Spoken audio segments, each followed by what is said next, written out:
Bismillahirrahmanirrahim. Assalamu alaikum dear students. My name is Fawzia Muslim and I belong to University of Karachi. This video is for third year students and the chapter name is Chemical Kinetics. So let's start with the definition of kinetics. Kinetics का word basically chemistry में हम utilise करते हैं movement या motion को indicate करने के लिए, राइट। तो यहाँ पर एक छोटी सी मैंने डेफिनेशन लिखी हुई है कि अगर किसी केमिकल रिएक्शन को कि कितना फास्टली वो प्रोसीड करे, अगर आप उसको स्टडी कर रहे हो तो आप उसको केमिकल काइनेटिक्स कह सकते हैं, ठीक है। But what is the proper definition of that specific chemical kinetics? Basically, chemical kinetics is a branch of chemistry in which we study about the rate of the reaction, factors affecting rate and the mechanism of the reaction. ठीक, तो हमेशा याद रखिएगा chemical kinetics में हम तीन main चीज़ों को लाजमी स्टडी करते हैं. that what is rate, what are the different factors that affect on that specific rate and what is the mechanism of that specific chemical reaction. ठीक है, तो पहली चीज़ को हम स्टडी करते हैं that what is rate. Rate क्या चीज़ होती है? किसी भी चीज़ को हमेशा याद रखिएगा कि किसी भी चीज़ के चेंज को अगर आप with respect to time study कर रहे हैं तो then it will be referred as rate. No matter it is concentration, no matter it is conductance और no matter it is absorbance. अगर आप change in concentration with respect to time study कर रहे हैं then it will be rate. If you are studying change in absorbance with respect to time then it will be also rate, and if you are studying change in conductance with respect to time then it will be also rate. So change in anything with respect to time will be referred as rate. Rate of reaction is also referred as reaction speed. Rate of reaction को हम reaction speed भी कह सकते हैं क्योंकि किसी भी चीज़ के चेंज को अगर with respect to time study कर रहे हैं तो बेसिकली वो स्पीड के सेंस में, वेलोसिटी के सेंस में आ जाता है. अब चूंकि यहाँ पे जाहिर सी बात है केमिकल रिएक्शन की कोई डायरेक्शन तो होती नहीं है तो हम इसको वेलोसिटी नहीं कह सकते बिल्कुल भी, क्योंकि वेलोसिटी में आपके पास एक स्पेसिफिक डायरेक्शन होती है. तो इसलिए इसको हम या तो रिएक्शन स्पीड कहेंगे या रेट ऑफ रिएक्शन कहेंगे, right. So proper word is rate of reaction, जिसको यहाँ पर मैंने इन टर्म्स ऑफ कंसंट्रेशन लिखा हुआ है, measured by the change in concentration with respect to time. ठीक है, तो ये जो रेट है या जो रिएक्शन स्पीड है दोनों एक ही चीज़ है और इसको आप विद रिस्पेक्ट टू कंडक्टेंस भी देख सकते हो, विद रिस्पेक्ट टू एब्जॉर्बेंस भी देख सकते हो. ये चीज़ जब आप लोग प्रैक्टिकल परफॉर्म करोगे तो बहुत अच्छी तरीके से आप लोगों को क्लियर हो जाएगी, राइट. सेकंड चीज़ मैंने आपको काइनेटिक्स में बताई थी. एक पहली बात तो ये थी कि रेट ऑफ रिएक्शन को स्टडी करेंगे. सेकंड चीज़ मैंने आपको बताई थी कि फैक्टर्स अफेक्टिंग रेट को स्टडी करेंगे. So here we have different factors that can affect on the rate. The first one is reactant concentration. Always remember that by increasing the concentration, rate of the reaction will also be going to increase. क्यों? क्योंकि जब आप concentration को increase करते हो तो possibility of the colliding molecule will also increase. मतलब जो molecules की collision की क्या कहना चाहिए कि tendency है या possibility है वो भी increase हो जाएगी. जब कोलिजन इंक्रीज होगा बिटवीन द रिएक्टिंग मॉलिक्यूल्स तो अफेक्टिव कोलिजन भी इंक्रीज हो जाएगा बिटवीन मॉलिक्यूल्स. जब आप कोलिजन थ्योरी पढ़ोगे तो आप इस बात को स्टडी करोगे कि जो रिएक्शन होता है वो बेसिकली मॉलिक्यूल्स के दरमियान कोलिजन के बाद होता है. जब तक कि मॉलिक्यूल्स कोलाइड नहीं करेंगे तब तक प्रोडक्ट फॉर्मेशन नहीं होगी. But not all the collisions are effective in nature. इसका मतलब ये है कि सारे के सारे कोलिजन ज़रूरी नहीं कि हर मॉलिक्यूल जो है कोलाइड कर और प्रोडक्ट फॉर्मेशन कर दे, नहीं. अफेक्टिव कोलिजन होना ज़रूरी है और अफेक्टिव कोलिजन कब होता है वो मैं आप पूरी कोलिजन थ्योरी में डिस्क्राइब कर दूँगी. सो बेसिकली अभी सिर्फ यहाँ पे एक चीज़ माइंड में रखिए, वो ये कि by increasing the concentration the possibility of the collision in between the molecules will also increase, as a result of which the rate of reaction will be going to increase, right. The second one is temperature. If you will increase the temperature, then the kinetic energy of the reacting molecules will increase and ultimately the reaction will be fast. क्या बात कही मैंने कि जब आप temperature raise करते हो तो बेसिकली जो आपके पास रिएक्टिंग मॉलिक्यूल्स हैं उनके अंदर जो काइनेटिक एनर्जी है वो भी इंक्रीज हो जाती है और जिसकी वजह से आपके पास जो रिएक्शन है वो फास्ट हो जाता है. The third one is action of catalyst. Catalyst आपके पास दो तरह के हो सकते हैं. नेगेटिव कैटलिस्ट भी होता है, पॉजिटिव कैटलिस्ट भी होता है. Now it's depending upon the nature of the reaction. If the reaction is proceeding very fastly तो आप उसको स्टडी नहीं कर पाओगे. अगर कोई जो रिएक्शन है वो सेकंड्स में, मिली सेकंड्स में हो रहा है तो आप उसकी काइनेटिक्स को, उसके मैकेनिज्म को स्टडी नहीं कर पाएंगे. Just like the reaction that is going to proceed in between sodium hydroxide and hydrochloric acid. जैसे आप सोडियम हाइड्रोक्साइड और हाइड्रोक्लोरिक एसिड स्ट्रॉन्ग बेस को रिएक्ट करवाते हो, it's forms salt and water. Sodium chloride और वाटर फॉर्मेशन कर देता है। ये रिएक्शन आपके पास मिली सेकेंड्स में हो जाता है। इसका मतलब है कि इस रिएक्शन की काइनेटिक्स को स्टडी करना बहुत डिफिकल्ट है।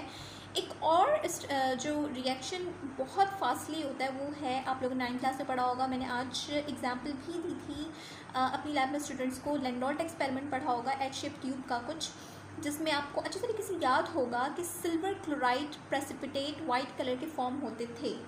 तो silver chloride precipitate basically form होते थे सिल्वर हाइड्रोक्साइड और सिल्वर नाइट्रेट और हाइड्रोक्लोरिक एसिड की वजह से।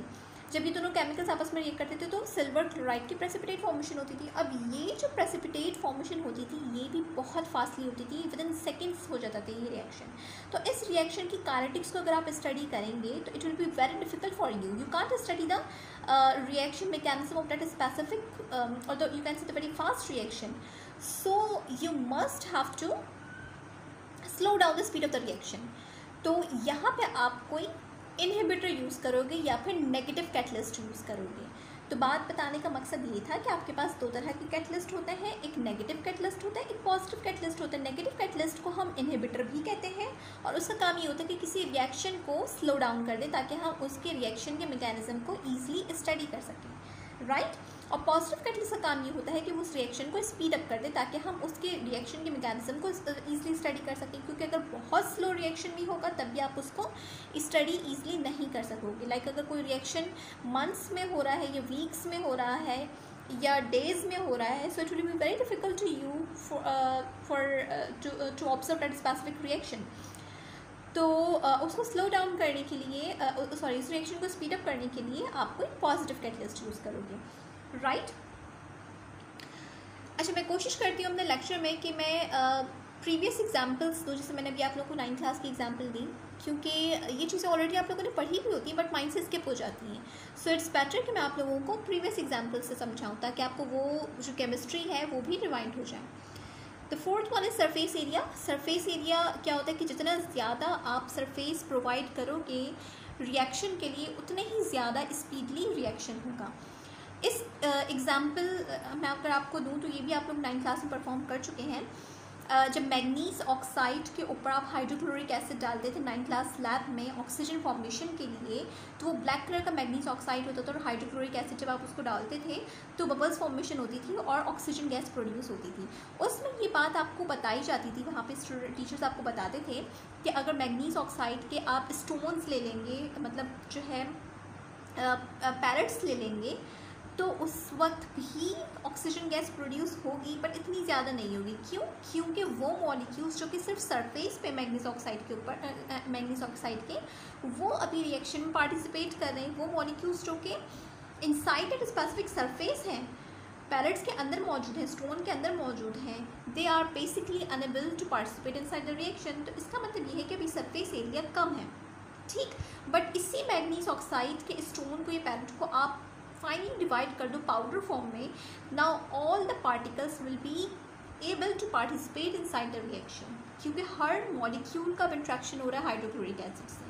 तो ये बहुत क्लियर एग्जांपल है सरफेस एरिया की। जितना ज़्यादा सरफेस एरिया प्रोवाइड करोगे रिएक्शन को के लिए उतना ही ज़्यादा स्पीडली रिएक्शन होगा, और जितना कम सरफेस एरिया प्रोवाइड करोगे उतना ही देर से रिएक्शन प्रोसीड होगा, ठीक। The last one is pressure of the gaseous और रिएक्टेंट और द मॉलिक्यूल और द प्रोडक्ट। जो प्रेशर का केस है ये बेसिकली वर्क करता है सिर्फ गैसियस सिस्टम के ऊपर, सॉलिड के ऊपर वर्क नहीं करता, लिक्विड के ऊपर वर्क नहीं करता। क्यों नहीं करता? क्योंकि सॉलिड और लिक्विड के मॉलिक्यूल्स ऑलरेडी बहुत करीब होते हैं, ठीक है, बट गैस के मॉलिक्यूल दूर दूर होते हैं। अगर आप गैस के मॉलिक्यूल के ऊपर प्रेशर अप्लाई ना करो, उसको बहुत ही बड़े कंटेनर में ले लो, और बड़े कंटेनर में फॉर एग्जांपल आप 3-4 मॉलिक्यूल्स ले लो, तो उन 3-4 रिएक्टिंग मॉलिक्यूल्स को आपस में रिएक्शन करने के लिए बहुत टाइम लगेगा। क्यों? क्योंकि वो गैस के मॉलिक्यूल्स ना बहुत दूर दूर हैं। बट अगर आप उस कंटेनर को शॉर्ट कर दो, यानी कि आप प्रेशर अप्लाई करना शुरू कर दो दोनों तरफ से, तो अब क्या होगा कि जो रिएक्टिंग मॉलिक्यूल्स हैं वो करीब करीब आ जाएंगे, और प्रेशर की वजह से वो आपस में ईजिली रिएक्शन कर सकते हैं। तो जो प्रेशर का केस है वो वर्क करता है आपके पास यहाँ पर गैशियस सिस्टम में। लिक्विड सॉलिड के केस में इतना प्रॉपर वर्क नहीं करता। क्यों? क्योंकि लिक्विड और सॉलिड के मॉलिक्यूल्स ऑलरेडी बहुत नियर होते हैं, तो उनको और ज़्यादा प्रेशर अप्लाई करके रिएक्शन करवाने की ज़रूरत नहीं पड़ती। तो प्रेशर वर्क करेगा in gaseous system, but negligibly work करेगा इन सॉलिड और लिक्विड सिस्टम। ठीक, so comes toward the next slide.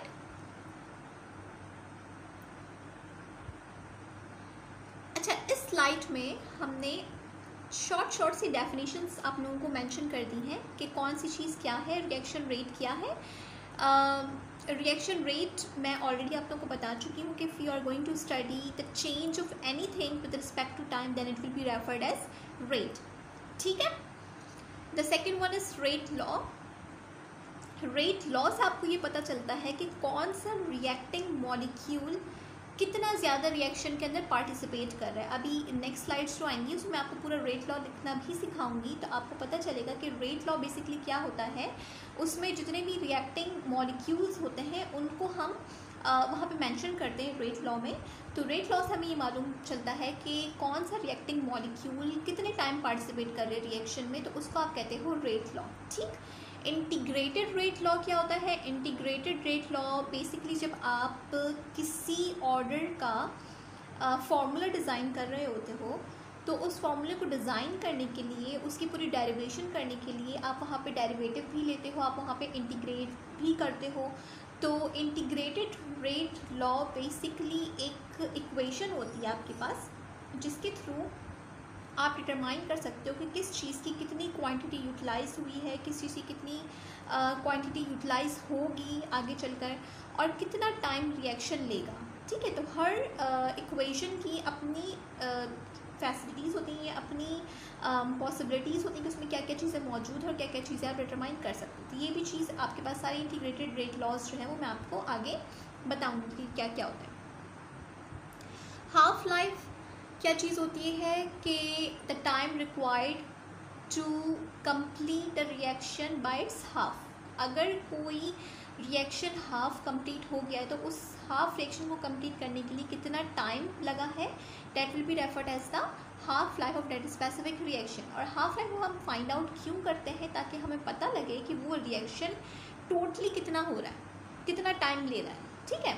तो हम हाफ लाइफ के थ्रू और भी बहुत सारी चीज़ें डिस्क्राइब करते हैं, डिटरमाइन करते हैं। जो लैब परफॉर्म कर चुके होंगे उनको ये बात मालूम होगी कि हाफ लाइफ मेथड के थ्रू हम ऑर्डर ऑफ रिएक्शन भी फाइंड आउट कर सकते हैं। तो हाफ लाइफ के और भी बहुत सारे एडवांटेजेस डिसएडवांटेजेस होते हैं, जो कि मैं आगे स्लाइड्स में डिस्कस करूँगी। ठीक है। Arrhenius equation. Arrhenius equation basically आपको बताता है कि Arrhenius equation basically provides a relation between rate constant and temperature। ये आगे स्लाइड्स में आपको इक्वेशन भी मिल जाएगी और मैं पूरा डिस्क्राइब कर दूंगी कि किस तरह से इनका रिलेशन बन रहा होता है आपस में। जो लोग लैब परफॉर्म कर चुके हैं ऑलरेडी उनको इस बात का अंदाज़ा होगा कि what is Arrhenius equation and how it provides a relation in between rate constant and temperature. Then the last one is mechanism. Mechanism basically एक प्रोसीजर होता है कि किस तरह से रिएक्टिंग मॉलिक्यूल्स रिएक्शन में पार्टिसिपेट कर रहे हैं, how it is going to form product and what is the procedure of whole reaction. So basically ये सारी चीज़ों को हम स्टडी करते हैं मैकेनिज्म में। यहाँ पर मैंने आप लोगों को रेट ऑफ रिएक्शन बताने के लिए एक एग्जांपल दी है। रेट ऑफ रिएक्शन को मैं ऑलरेडी आपको डिस्क्राइब कर चुकी हूँ इन डिटेल कि the change in anything with respect to time is referred as rate. यहाँ पर मैंने विद रिस्पेक्ट टू कॉन्सेंट्रेशन बताया हुआ है आप लोगों को। So with respect to concentration अगर आप उसको स्टडी कर रहे हैं विद रिस्पेक्ट टू टाइम तो आप उसको कहोगे रेट। अच्छा, यहाँ पर जो समझने वाली बात है, जो न्यू चीज़ है वो ये है कि आप देख सकते हो कि जो रिएजेंट बॉटल मैंने ली है इसमें रेड कलर के मॉलिक्यूल्स हैं और 0 टाइम इंटरवल पर, मतलब 0 सेकेंड्स पर जब रिएक्शन स्टार्ट नहीं हुआ तो स्टार्ट में आपके पास A मॉलिक्यूल्स हैं and A is going to be converted into B। A जो मॉलिक्यूल्स हैं वो B में कन्वर्ट हो रहे हैं। तो आप देख सकते हैं यहाँ पे A के मॉलिक्यूल्स कम हो गए, B ज़्यादा होता जा रहा है। और थर्ड में अगर आप देखें तो फिर और ज़्यादा A कम हो गया है और B और ज़्यादा बढ़ गया है। तो वो रिएक्शंस जिसमें कोई एक स्पेसिफिक चीज़ सिर्फ एक ही रिएक्टिंग मॉलिक्यूल हो, रिएक्टिंग स्पीशीज हो और वो कन्वर्ट हो रही हो आपके पास किसी और चीज़ में, तो उसको आप कहते हो यूनिमॉलिक्यूलर रिएक्शन, ठीक है।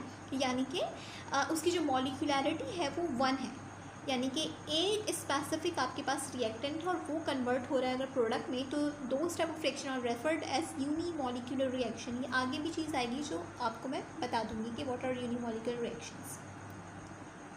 अच्छा, रिएक्शन रेट को अगर हम स्टडी करें तो 2 तरीके से स्टडी कर सकते हैं। अभी मैं फ़िलहाल बात कर रही हूँ विद रिस्पेक्ट टू कंसनट्रेशन। तो 2 तरह से हम स्टडी कर सकते हैं इसको, विद रिस्पेक्ट टू रिएक्टेंट भी कर सकते हैं और विद रिस्पेक्ट टू प्रोडक्ट भी कर सकते हैं। You know very well, during a reaction reactant is going to consume, और during a reaction product is going to be form.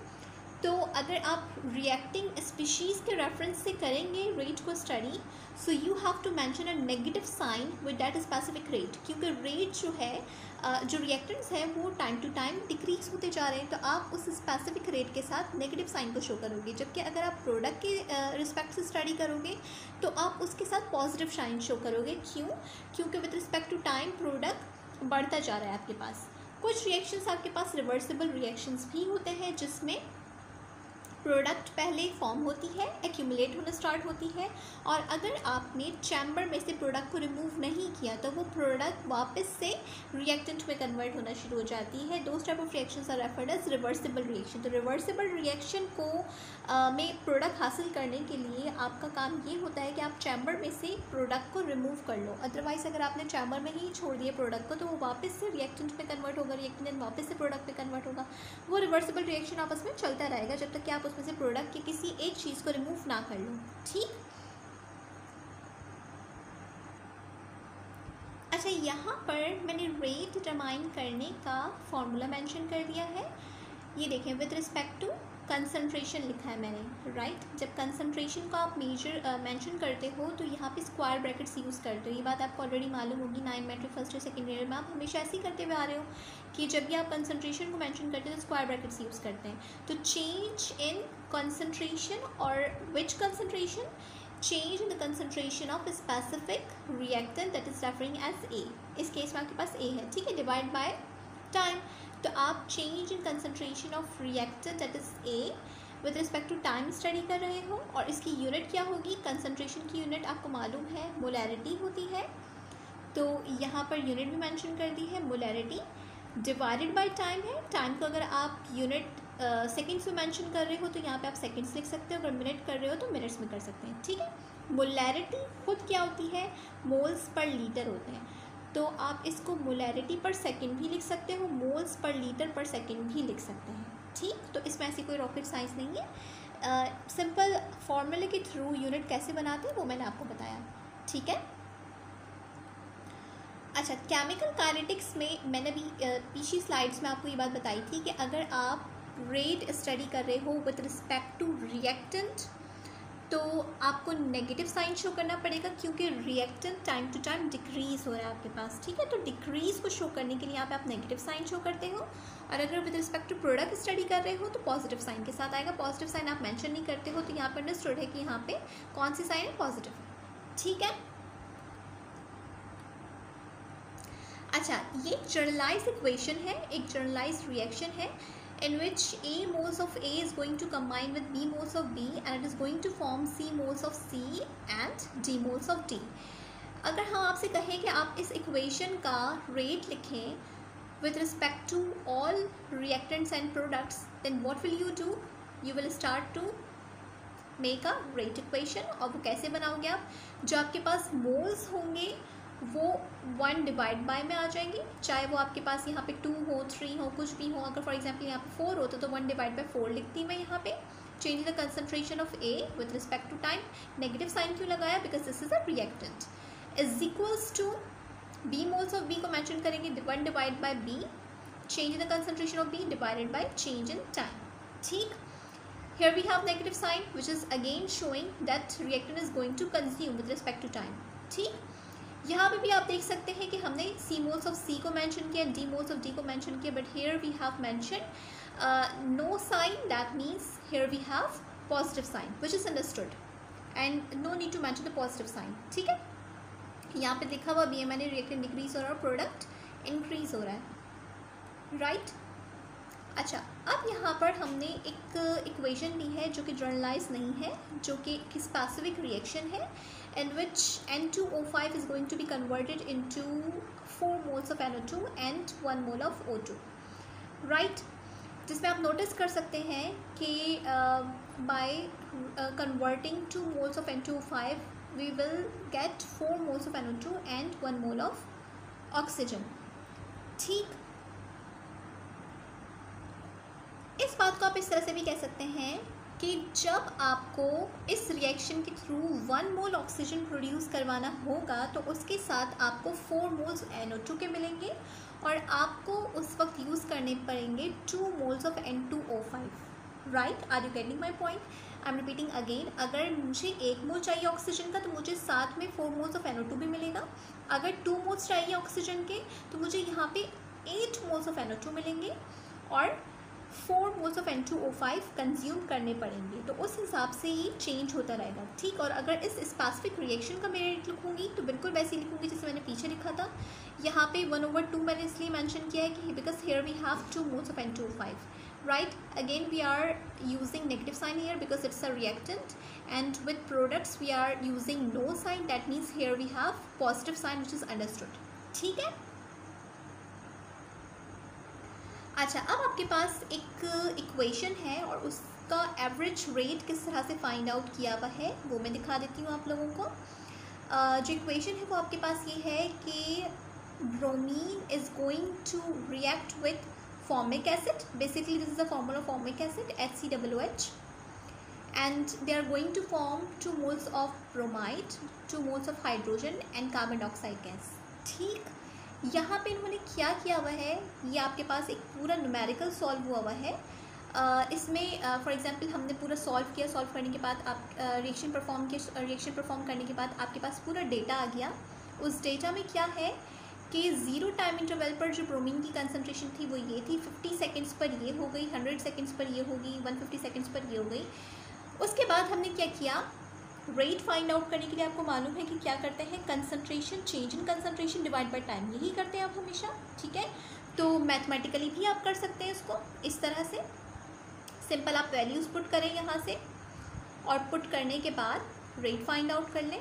और इसी काम को आप ग्राफिकली भी परफॉर्म कर सकते हैं। ग्राफिकली कैसे परफॉर्म करेंगे कि you will take time on X axis, आपको मालूम होनी चाहिए ये बात कि एक्स एक्सिस पर हम इंडिपेंडेंट क्वांटिटीज़ लेते हैं and on Y axis we will take dependent quantities. So concentration basically depend कर रही है टाइम के ऊपर, तो डिपेंडेंट क्वांटिटी है तो इसलिए हमने यहाँ पे इसको वाई एक्सिस पे लिया, जबकि टाइम जो है वो किसी भी चीज़ के ऊपर डिपेंड नहीं कर रहा, that's why we have taken it here as on X axis, ठीक। फिर हमने इसका पूरा ग्राफ प्लॉट किया कि 0 टाइम इंटरवल पे आपके पास कंसंट्रेशन क्या थी, वो 0.012 थी। फिर 50, आप यहाँ पे डेटा भी देखते जाइएगा किस तरह से प्लॉट किया है। 50 सेकेंड्स पर, 50 seconds in the mid of 0 and 100 होगा, 50 सेकेंड्स पर आपके पास 0.101 कंसंट्रेशन थी। तो एग्जैक्टली यहाँ पे की है, इसी तरह से सारे पॉइंट्स लगाते चले गए। लगाने के बाद आपको रेट फाइंड आउट करना है, तो आपने यहाँ पे रेट फाइंड आउट कर लिया। किसी भी स्पेसिफिक जगह पे जहाँ पे आपको रेट फाइंड आउट करना है वहाँ पे आप स्लोप लो। स्लोप लेने के बाद जो जैसे स्लोप लेते हैं वैसे स्लोप की वैल्यू निकालिए and slope will be equal to rate, ठीक है। तो इस ग्राफ में जो स्लोप होगा वो आपके पास बराबर होगा रेट की। ये छोटी छोटी चीज़ें आपके पास पेपर में भी आ सकती हैं एज न्यूमेरिकल। तो बेसिकली ये पूरा एक न्यूमेरिकल सॉल्व हुआ हुआ है जिसमें आपने रेट फाइंड आउट किया है। रेट को आप न्यूमेरिकल टर्म्स में भी फाइंड आउट कर सकते हो, मैथमेटिकल टर्म्स में भी फाइंड आउट कर सकते हो और ग्राफिकल टर्म्स में भी फाइंड आउट कर सकते हो। तो वो किस तरह से फाइंड आउट किया वो मैंने आपको बता दिया कि यहाँ पे जो स्लोप है वो बेसिकली रेट के बराबर है, जिसमें आपने कैलकुलेशन नहीं की और आपने रेट फाइंड आउट कर लिया with the help of plotting graph, ठीक है। अच्छा, अब जब आपने ग्राफ प्लॉट कर लिया, प्लॉट करने के बाद आपको रेट मिल गया, रेट भी आ गया आपके पास, ठीक है। आपने number of rates find out कर लिए। सिर्फ आपके पास पीछे स्लाइड में क्या था, टाइम गिवन था और ब्रोमीन की कंसंट्रेशन गिवन थी, रेट आपके पास नहीं था। अब आपने क्या किया, रेट भी फाइंड आउट कर लिया बाय प्लॉटिंग ग्राफ, और you can say with the help of calculation. दोनों चीज़ें आपके पास, कैलकुलेशन से भी कर सकते हो, ग्राफ से भी कर सकते हो, और दोनों पीछे मैंने आपको स्लाइड में बता दिया, ठीक। अब फॉर एग्जाम्पल आपके पास रेट्स आ गए। Now you have to find out rate constant. How you can find out rate constant? Rate constant किस तरह से देखते हैं? आपको मालूम है किसी भी चीज़ का जब आप रेट लिखते हो तो वो in terms of that specific equation लिखते हो कि rate is directly proportion to the concentration of that specific reactant. When you will omit the sign of directly proportion, you have to put a constant here. Constant इस case में K होता है, that is referred as rate constant. Rate constant को find out करने तो आप इसको यहाँ पे separate out कर लो. Rate divided by concentration of bromine हो गया. अब rate constant जो है, चूँकि आप constant कह रहे हो तो इसकी वैल्यू हर चीज़ के लिए constant ही रहेगी. ठीक है, चाहे आप फर्स्ट स्टेप ले लो, सेकेंड ले लो, थर्ड ले लो, फोर्थ ले लो. क्या कह रही हूँ मैं? आई एम रिपीटिंग अगेन. चाहे आप यहाँ पर रेट 4.20 एक्सपोनेंट -5 और कॉन्सेंट्रेशन ये वाली रखो और डिवाइड करके रेट कांस्टेंट की वैल्यू निकालो, तब भी आपके पास रेट कांस्टेंट यही आएगा. सेम चाहे आप सेकंड सेट लो तब भी आपके पास रेट कांस्टेंट यही आएगा, चाहे आप फोर्थ सेट लो तब भी आपके पास रेट कांस्टेंट यही आएगा. ठीक है, तो यहाँ पर भी रेट कांस्टेंट फाइंड आउट करने के लिए दो मेथड्स हैं, एक मैथमेटिकल कैलकुलेशन के थ्रू और एक ग्राफ के थ्रू. जैसे कि वहाँ पीछे आपके पास रेट फाइंड आउट करने के लिए दो मेथड थे, जैसे कि आप देख सकते हैं यहाँ पे आप रेट फाइंड आउट करने के लिए दो मेथड थे, एक आपने कैलकुलेशन के थ्रू किया, एक आपने ग्राफ के थ्रू किया. यहाँ पे ग्राफ का जो स्लोप था वो रेट के बराबर था, यहाँ पे सिंपल जो कैलकुलेशन आपने की उससे आपने रेट निकाल दिया. ठीक है, तो इसी तरह रेट कांस्टेंट निकालने के लिए भी दो तरीके हैं, या तो आप मैथमेटिकली इस तरह परफॉर्म कर लो या फिर आप ग्राफ प्लॉट कर लो. ग्राफ अब आप प्लॉट करोगे तो किसके किसके दरमियान करोगे? यहाँ पे आपके पास रेट आएगा और यहाँ पे आपके पास एक्स एक्सिस पे कंसंट्रेशन आएंगे. ठीक है, क्यों कंसंट्रेशन रखा अब आपने एक्स एक्सिस पे? क्योंकि कंसंट्रेशन के चेंज होने से रेट चेंज हो रहा है, तो रेट अब यहाँ पे कंसंट्रेशन के ऊपर डिपेंड कर रहा है. ठीक, तो rate will be dependent quantity and in this case concentration will be independent quantity. ठीक है, क्योंकि अभी हम दो चीज़ों को कंपेयर करें. पहले आपने दो चीज़ों को कंपेयर किया था, यहाँ पर टाइम और कंसंट्रेशन को. तो टाइम आपके पास कंसंट्रेशन के मुकाबले में इंडिपेंडेंट था और कंसंट्रेशन टाइम के साथ चेंज हो रही थी, तो कंसंट्रेशन को आपने वाई एक्सिस पे रख लिया. बट यहाँ पर आपने जब कंसंट्रेशन और रेट को आप कंपेयर करोगे तो कंसंट्रेशन विल बी इंडिपेंडेंट. क्यों? क्योंकि रेट चेंज हो रहा है विद रिस्पेक्ट टू कंसंट्रेशन. जैसे जैसे कंसंट्रेशन बढ़ रही है वैसे वैसे रेट भी बढ़ रहा है. जैसे जैसे कंसंट्रेशन कम होगी रिएक्टेंट की वैसे भी आपके पास रेट भी कम होता चला जाएगा. तो बेसिकली यहाँ पर ये केस है, तो इस वजह से कंसंट्रेशन को हमने एक्स एक्सिस पे रखें. ठीक है, बहुत क्लियरली मैं हर पॉइंट को, हर चीज़ को आपको डिस्क्राइब कर रही हूँ. ऐसे छोटे छोटे न्यूमेरिकल्स आपके पास क्वेश्चंस में आएंगे, पेपर्स में दे सकते हैं हम, तो बहुत क्लियरली मैं हर चीज़ वाजे कर रही हूँ. तो इसमें आप आई डोंट थिंक सो कि कोई कन्फ्यूजन होनी चाहिए आप लोगों को. ठीक है, फैक्टर्स मैं ऑलरेडी पीछे मेंशन कर चुकी थी आपको, यहाँ पे दोबारा मेंशन कर देती हूँ. टेम्परेचर, जैसे जैसे आप टेम्परेचर रेज करोगे kinetic energy of the reacting molecules will be going to increase, जिसकी वजह से collision between the molecules increase हो जाएगा. और यहाँ पे काइनेटिक और जो कोलिजन थ्योरी वो दोनों यूटिलाइज हो रही है. ठीक है, वो मैं ऑलरेडी आप लोगों को पीछे बता चुकी हूँ. ठीक है, कंसंट्रेशन ऑफ रिएक्टिंग मॉलिक्यूल्स जब आप इंक्रीज करोगे तो effective collisions between the molecules increase हो जाएंगे, इसकी वजह से आपके पास रेट ऑफ रिएक्शन इंक्रीज हो जाएगा. कैटलिस्ट आपके पास दो तरह के हो सकते हैं, पॉजिटिव और नेगेटिव. नेगेटिव को आप इनहिबिटर कह सकते हो, और वो कब कब केस में यूज़ होते हैं वो मैंने आपको डिस्क्राइब कर दिया पीछे बहुत डिटेल में. अच्छा, जो फोर्थ वन है वो आपके पास है सरफेस एरिया. सरफेस एरिया जितना आप ज़्यादा बढ़ाएंगे, जितने ज़्यादा रिएक्टिंग मॉलिक्यूल्स इन कांटेक्ट आएंगे एक दूसरे के, उतना ही ज़्यादा रिएक्शन होगा और उतना ही ज़्यादा रेट ऑफ रिएक्शन होगा. ठीक है, प्रेशर का केस जो है वो गैशियस सिस्टम के लिए वर्क करता है, क्योंकि गैशियस के मॉलिक्यूल्स जो है वो दूर दूर होते हैं, जबकि लिक्विड और सॉलिड के केस में ये इतना इफेक्टिव नहीं है, क्योंकि liquid and solid molecules are already very near to each other. तो प्रेशर का केस इतना इफेक्टिवली वर्क यहाँ पर नहीं करता. अच्छा, यहाँ पर अब एक इक्वेशन दी हुई है मैंने, उस इक्वेशन को हमने पूरा परफॉर्म कर लिया. परफॉर्म करने के बाद हमारे पास पूरा डेटा आ गया. ठीक है, डेटा आ जाने के बाद हमने इस डेटा को ऑब्जर्व किया तो हमें पता चला कि स्टार्ट में रेट ज़्यादा था, दैट वाज 1.9 एक्सपोनेंट -4. फिर आहिस्ता आहिस्ता रेट कम होता जा रहा है, 1.7 हो गया, फिर 1.6 हो गया, फिर 1.4 हो गया, फिर 1.2, इस तरह करके फिर पॉइंट्स में आ गया, 1 से 0.5 तक हो गया रेट. तो ऐसा क्यों हुआ? ऐसा इस वजह से हुआ कि स्टार्ट में, in the start of the reaction, आपके पास जो रिएक्टेंट्स होते हैं वो ज़्यादा क्वांटिटी में होते हैं, ठीक है। तो उस वक्त आपके पास अफेक्टिव कोलिजन्स के चांसेस भी ज़्यादा हैं, तो आपके पास रेट भी ज़्यादा होगा। बट जैसे जैसे रिएक्शन प्रोसीड होता जा रहा है, आपके पास रिएक्टेंट की क्वांटिटी कम होती जा रही है, प्रोडक्ट की क्वांटिटी बढ़ती चली जा रही है। तो रिएक्टिंग मॉलिक्यूल्स भी कम है, रिएक्टिंग मॉलिक्यूल्स कम है तो ऑब्वियसली सी बात है कि कोलिजन के चांसेस भी रिएक्टिंग मॉलिक्यूल्स के दरमियान कम हो गए हैं, और जो प्रोडक्ट है वो भी रिएक्टिंग मॉलिक्यूल्स के बीच में आ रहा है, उनको कोलिजन परफॉर्म करने नहीं दे रहा। तो ये सारे के सारे फैक्टर्स इन्वॉल्व हो रहे हैं ड्यूरिंग अ रिएक्शन, जिसकी वजह से रेट आपके पास डिक्रीज़ होता जा रहा है। तो हमेशा हर रिएक्शन में यही होता है कि in the start of the reaction the rate will be very high, but as the reaction is going to proceed, the rate will be going to decrease, because in the last of the reaction we will have very little number of molecules, or you can say the very little number of reacting molecules, ठीक है।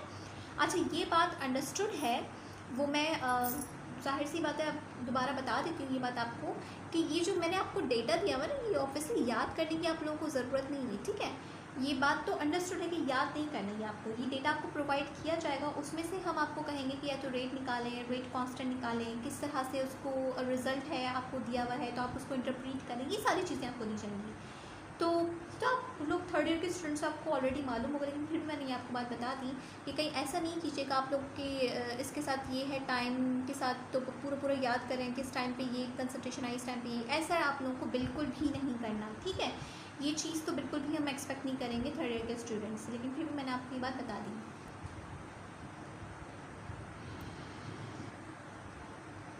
अच्छा, इस slide में already ये चीज़ मैं आपको बता चुकी हूँ, पीछे वाली स्लाइड्स में जो चीज़ यहाँ पे मेंशन है वो ये है कि आपने एक स्पेसिफिक रिएक्शन ली जिसमें टाइम को वर्सेस कंसंट्रेशन प्लॉट किया, प्लॉट करने के बाद आपके पास पूरी वैल्यूज़ आ गई, उसमें आपने एक स्पेसिफिक जगह पे स्लोप ले ली और वो slope that will be equal to rate.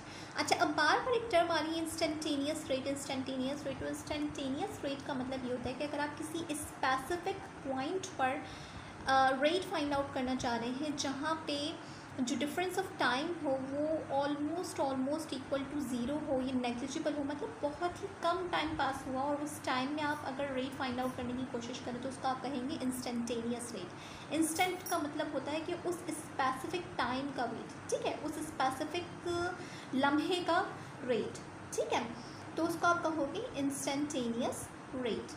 So that was all about the first lecture. Thank you so much for listening me.